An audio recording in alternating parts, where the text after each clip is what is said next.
Thank you. Good morning, everybody. First of all, really appreciate the invite. Thank you to Leo Casey for the invite and the opportunity to be on the panel this morning. And I want to thank Leo and his colleagues for the great work they do at the Shanker Institute. Great to be here with Randy. Appreciate her typically very thoughtful remarks. And Josh. Sorry about the cold. No, that's okay. That's okay. I got to build up my immunity.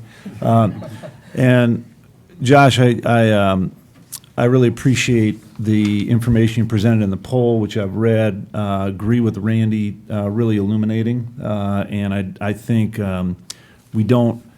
those of us who are working in schools and school systems and working on policy need more of that kind of information, I would say, rather than less. So I think you do us a great service in the field by giving us that data. So what I'm going to try to do in 15 minutes or less is to bring us to some common ground around something that is reflected, Josh, in your poll, the PDK poll, and other polls around the goals of what Randy says is at the heart of this, which is how do we help kids get to success and their families.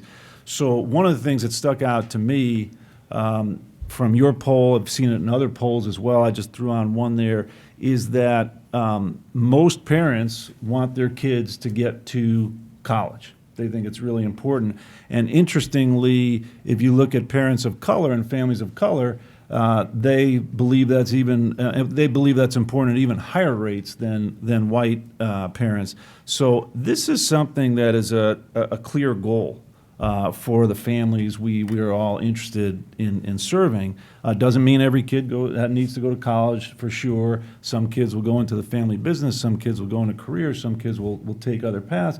But for the large majority of families that we serve, this is a goal they have for their kids.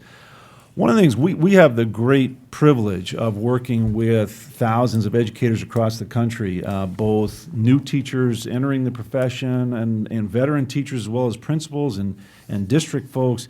And we're trying to support them as they are making these shifts Randy talks about with really much more demanding learning standards for kids in the 21st century.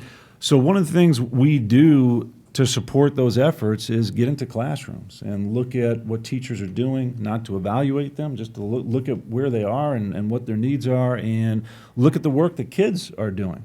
And so what you see on this slide is some data that we've collected from a number of districts where we're working, where we look at the assignment kids are getting, and what we see, the good news is, most kids, and this includes a cross-section, this is not all by any stretch gifted classes, this is a cross-section of classes serving high-need kids, low-need kids, kids in the middle.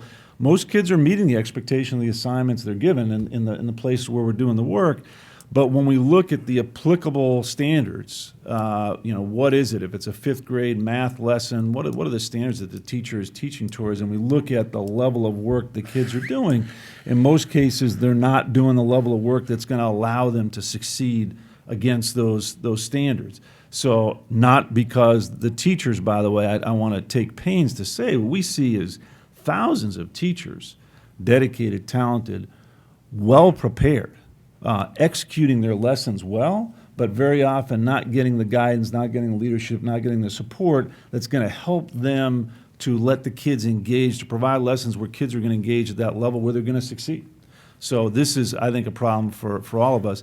And this is just, on this slide, just a quick example of the kind of student work we're looking at. These are both first grade assignments from first grade. Again, general ed classrooms, not typical classrooms, not gifted, not District 75 self-contained special ed.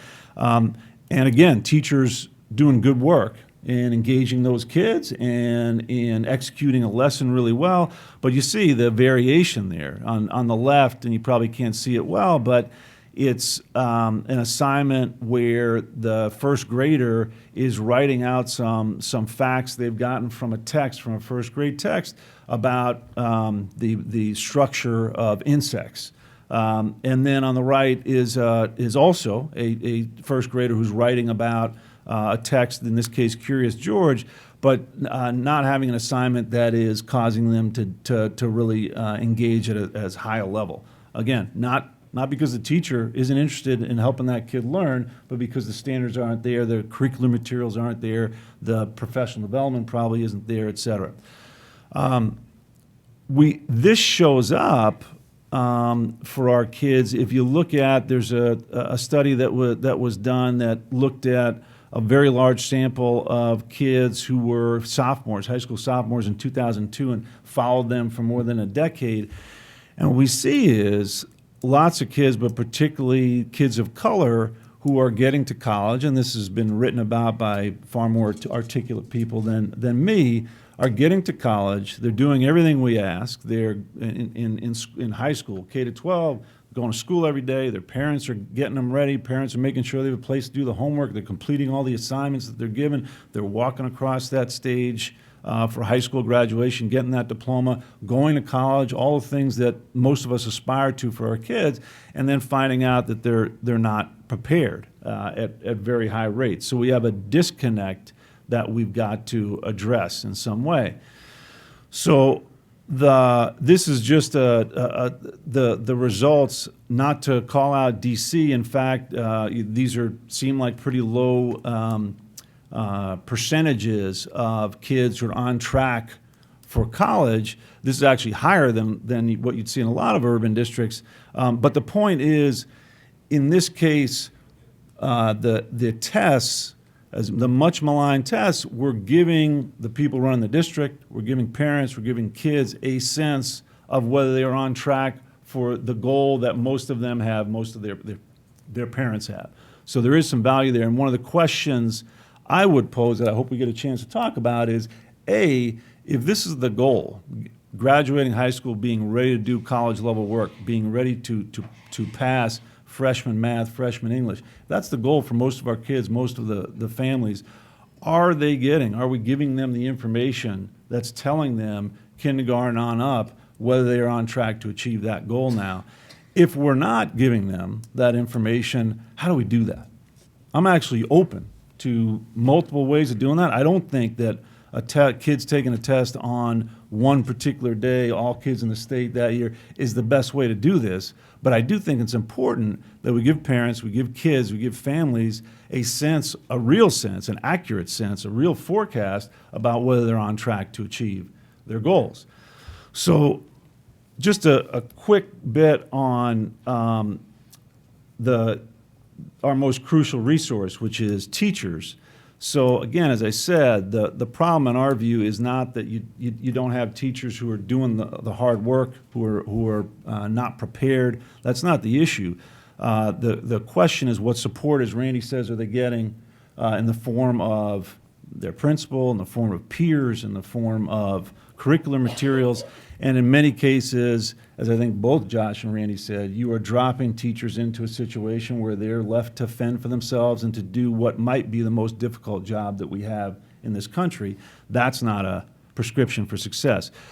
We are a provider of professional development for teachers. This is something we care about. This is a big part of our theory of action to help the profession and help kids. So we spent 2 years, the last couple of years, studying teacher development. We wanted to learn more about it and share what we found. And the report, which we released earlier this year, called The Mirage, you can certainly look at it on our website. One of the things we looked at is, what is our investment? How much are we investing in trying to help teachers to get better? And we knew that was going to be a big figure. It was larger than we had anticipated, about $18,000 per teacher per year. That in and of itself is not a problem, because this should be a huge priority. If we think about the teachers, and Josh talked about most teachers being average, that's true of any large group of people. If we could effectively help great teachers to get greater, to get good teachers to become great, et cetera, the effect that would have on the profession, but also on kids, would be hugely profound, would be more powerful probably than anything else we could do. So I'd be in favor of spending twice that amount if it was truly helping teachers to get better. What we found in looking at 3 large districts across the country is that most teachers were marching in place, not improving significantly year to year. Thousands of teachers in our data set definitely were improving significantly year to year. Some teachers were actually seeing their performance decline, but overall, we weren't seeing that curve move to the right that Josh talked about. We weren't talking about average now being, in general, better and better. So let me just close with a couple of thoughts on where we think we need to go. So one is on development, on support. I think we have a definitional problem. I think too often what we think of in the policy business, in the central district office, is that the point of professional development is to provide professional development, as opposed to help teachers actually improve their practice in ways that are going to benefit kids. I don't think there's anything innately good about professional development. And those of you more than I who've sat in professional development that you didn't find to be very helpful and challenging, I'm sure would second that notion. It's not innately good. More professional development is not always better. But if we are clear about the goals of development is to actually help teachers in a real way improve their practice and in ways that are going to help them improve success for kids, then we've got something. So we have a definitional issue there that I think we need to deal with. One of the punchlines for us from the Mirage is that we went in, we did things like inventoried the different initiatives that these districts had to help teachers improve, figured out who was working on them. It's not as if these districts, and we're not trying to bash these districts, this would have been true for us in New York when we worked in New York. They had no idea the totality of what was going on in the field in their schools to help teachers to improve. They didn't know what they were spending on it. They certainly didn't know what the goals were for it. Generally, it was to be helpful to teachers, but in terms of what specifically did they expect to see as a result of this big investment, the districts didn't know. So we've got that. So we think we also need to reevaluate what we're doing. Do that very unsexy, but we think important process to figure out, do that inventory. What are the initiatives you got out there to help teachers? What are the goals around them? Can you measure whether those goals are being achieved? So for example, we had a district which invested very heavily in mentoring for new teachers, which we're fully in favor of. That's great. Good mentors for new teachers are absolutely critical, but they had no idea whether those mentors were actually making a difference for those teachers because they put them out in all schools at the same time. There was no comparison group. They didn't know whether the growth they were seeing in their new teachers was any better as a result of that mentoring, even though they were spending a lot of precious dollars on that. And they had a lot of full-time mentors who maybe potentially could have been better off still in the classroom or doing something else. So reevaluate what you're doing, but don't just do the same things. One of the things we say in this report is that if you've got, for example, a big central professional development operation, you find that teachers aren't really taking advantage of and they're not offering things that teachers want, maybe what you should do is devolve that money direct to teachers. Give every teacher a check for $2,500 or whatever it is a year and let them spend that on what they think is going to meet their needs professionally, but then test it. Don't just assume that that's a great idea, that's going to work. See whether that actually helps teachers more than what you're doing now. So that's important. And then finally, reinvent.